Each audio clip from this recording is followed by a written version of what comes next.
World's biggest astrology community in Tamil. Online Astro TV, வாழ்வின் வெளிச்சம். Online astro டிவியை கண்டு மகிழுங்கள். தேர்டு ராசியான மிதுன ராசிக்கு போயிடலாம். இந்த மிதுன ராசிக்குண்டான குரு பயிற்சியோடைய பலன்கள் சொல்றதுக்காக மை ஸ்வீட் பிரதர் தர்மசாஸ்திரா ஜோதிட வித்யாலயாவுடைய மாடர்ன் அஸ்ட்ராலஜர் உயர் திரு எம் ஏ ஜெயன் அவர்களை வரவேற்கிறேன். வணக்கம் அண்ணா, நீங்க சொல்லுங்க மிதுன ராசிக்கு இந்த குரு பயிற்சி பலன்கள் எப்படி இருக்கு? வணக்கங்கம்மா. என்னுடைய குருநாதருக்கு முதல் வணக்கம். மிதுன ராசி, இந்த மிதுன ராசி அப்படின்னாவே எப்பவும் ஒரு துருதுருன்னு, ஒரு கலகலப்பா, ஒரு ஜாலியா இந்த மாதிரி பாத்தீங்கன்னா உலா வரக்கூடிய ராசியில இந்த மிதுன ராசிக்கு அதிக பங்கு இருக்குது. இந்த குரு பயிற்சி பலன்ல மிதுன ராசிக்கு எப்படி இருக்க போகுது அப்படின்னும் போது குருநாதர் மார்க்க சொல்லிட்டு வந்தாரு. அதுலயே உங்களுக்கு தெரியும் 80% ஒரு நல்ல பலனா இருக்கு அப்படின்னு சொல்லியிருக்காரு. ஒரு நல்ல விஷயம். இந்த மிதுன ராசிக்கு இந்த குரு பயிற்சி எப்படி இருக்க போகுதுன்னா, எவ்வளவு பாத்தீங்கன்னா அதிகமான ஒரு நல்ல பலன்கள் இருந்தாலும் ஒரு குறைவான கெடுதல் பலனும் இருக்கு. அந்த கெடுதல் பலன் தான் இவங்களுக்கு அந்த மிகப்பெரிய ஒரு மார்க்கே பாத்தீங்கன்னா எதிர்பார்க்க முடியாத அளவுக்கு ஒரு தன்மையை உருவாக்கக்கூடிய ஒரு காலகட்டத்துல அவங்க இருக்காங்க. என்னை பொறுத்த வரைக்கும் இந்த குரு பயிற்சி அவங்களுக்கு எப்படி இருக்கும் அப்படின்னா, முதல்ல வருமானத்துக்கு பெரிய பாதிப்பு ஏற்படுத்துமானா, வருமானத்துக்கு அந்த மிதுன ராசியில இருக்கிற எல்லா நட்சத்திரத்துக்கும் கிடைக்குமான்றது கொஞ்சம் சந்தேகம் தான். இதுல மிருகசீரிடம் நட்சத்திரத்துக்கு மட்டும் வருமானத்துல கொஞ்சம் கை வைக்கதான் செய்யும். திருவாதிரை நட்சத்திரத்துக்கு வருமானம் நல்லா இருக்கும். புனர்பூசத்துக்கும் ஓரளவுக்கு பரவாயில்லையா இருக்கும். இந்த காலகட்டத்துல எப்பயுமே பாத்தீங்கன்னா இவங்களுக்கு 2ஆம் இடத்துல குரு உச்சமாகிறாரு. அது எங்க உச்சமாகிறாருன்னா, காலபுருஷனுக்கு 4ஆம் இடம். எப்பயுமே நீர் வீட்டுல குரு பகவான் உச்சமாகும் போது அங்க நிறைய ஒரு கெடுதல் பலன் கொடுக்கும் அப்படின்றது ஒரு பொதுவான விதி.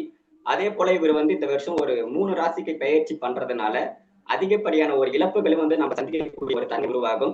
அதன் வகையில இங்க குரு பகவான் 2ஆம் இடத்துல உச்சமாகும் போது இந்த மிதுன ராசிக்காரர்கள் உணவில் கொஞ்சம் கட்டுப்பாடுகள் ரொம்ப முக்கியம். குறிப்பா பாத்தீங்கன்னா ஹை கூலிங்கா இருக்கக்கூடிய ஒரு இனிப்பு வகையான உணவு, ரொம்ப ஹை ஹீட்டா இருக்கக்கூடிய ஒரு இனிப்பு வகையான உணவு, இது ரெண்டுத்திலுமே பாத்தீங்கன்னா இவங்களுக்கு ரொம்ப கவனமா இருக்கணும்.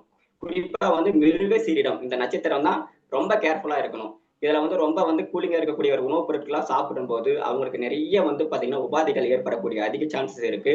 அதே போல இந்த மிதுன ராசிக்காரர்கள் இதுக்கு முன்னாடி என்னால கடனே அடைக்க முடியல அப்படின்ற ஒரு தன்மையில இருந்தாங்க அப்படின்னா, ஈஸியா கடனை அடைக்கக்கூடிய ஒரு வழிமுறைகளை குரு பகவான் கண்டிப்பா கொடுப்பாரு.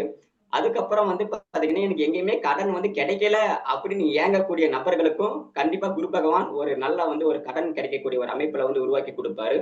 அடுத்ததா பாத்தீங்கன்னா எனக்கு இந்த மிதுன ராசிக்காரர்கள்லாம் இது வரைக்கும் எனக்கு நல்ல வேலை கிடைக்கல அப்படின்னு புலம்பிட்டு இருந்தாங்கன்னா, இந்த குரு பயிற்சியில அவங்களுக்கு நல்லபடியான ஒரு வேலை கிடைக்கிறதுக்கு அதிகப்படியான வாய்ப்புகள் இருக்கு. எனக்கு திருமணம் எப்படி இருக்கும் அப்படின்னு நினைச்சாங்கன்னா, இவங்களுக்கு திருமணத்துக்கு அப்புறம் ஒரு நிலையான ஒரு வருமானம் உருவாக்கக்கூடிய ஒரு தன்மை இந்த குரு பகவான் கொடுப்பாரு.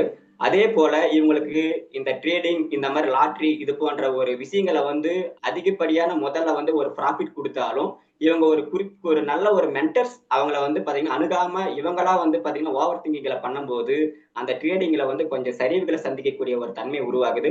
அதுக்கப்புறம் இவங்க அடிவயிறு சார்ந்த ஒரு பிரச்சனைகள்ல பாத்தீங்கன்னா இவங்க கவனமா இவங்க பாத்துக்கணும். அடுத்ததான் இவங்க ஒரு தொழில் தொடங்குறாங்க அப்படின்னா கண்டிப்பா குரு பகவான் இந்த காலகட்டத்துல ஒரு தொழில் மூலியமாக ஒரு வருமானத்தை மிதுன ராசிக்கு கொடுப்பாங்க. இந்த தொழில் தொடங்குறதுக்கு முன்னாடி இந்த மிதுன ராசிக்காரர்கள் கண்டிப்பா திருச்செந்தூர் போயிட்டு அங்க வழிபாடு பண்ணிட்டு வரும்போது இவங்களுக்கு நல்ல வகையான ஒரு தொழில் கண்டிப்பா அமையும். அதே போல பாத்தீங்கன்னா இதுல இருக்கக்கூடிய ஒரு மிருகசீட்டு நட்சத்திரத்துக்கு இந்த குரு பகவான் பாத்தீங்கன்னா பயிற்சியில ஒரு 40% மட்டும் தான் நல்ல பலனா இருக்கு. திருவாதிரைக்கு 80% நல்ல பலன். புனர்பூசத்துக்கும் பாத்தீங்கன்னா ஒரு 75% ஒரு நல்ல பலனா இருக்கு.